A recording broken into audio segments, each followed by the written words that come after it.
సుఖీభవ వాస్తుకి స్వాగతం అండి. ఇక్కడ మనం స్థలంలో గృహ నిర్మాణం చేసేటప్పుడు స్థలం యొక్క ఎంతుంటే స్థలం ఎలా ఉంటే అలా గృహ నిర్మాణం చేయరాదు. ఎందుకంటే స్థలంలో ఎక్సెస్ అంటే క్రాసులు ఉంటే మట్టానికి పెట్టుకుని మూల మట్టం ద్వారా క్రాసులు తీసుకోవాలి. అది కూడా ఎలా అంటే మనం నైరుతి మూల దారాలు పెట్టి కొలతలు వేసేటప్పుడు ఒకవైపు 15 ఇంకో వైపు 20 పెట్టుకుని ఐమూల కొలత 25 వస్తే గనక ఆ స్థలం కర్ణాలు సమానంగా అంటే కర్ణం సమానం చేసినట్టు. ఆ విధంగా కర్ణాలు సమానం చేసి అంటే 4 భుజాలు సమానంగా ఉండి గృహాన్ని నిర్మిస్తే మాత్రమే శాస్త్రపరంగా వాస్తుపరంగా ఆ గృహం ఉన్నట్టు లెక్క.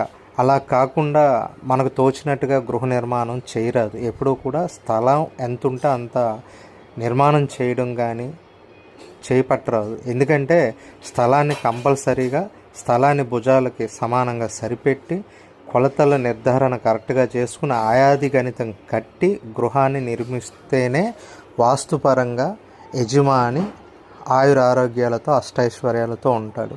దయచేసి మంచి సిద్ధాంతులను సంప్రదించి ఈ విధంగా మీరు గృహ నిర్మాణం చేసుకోండి.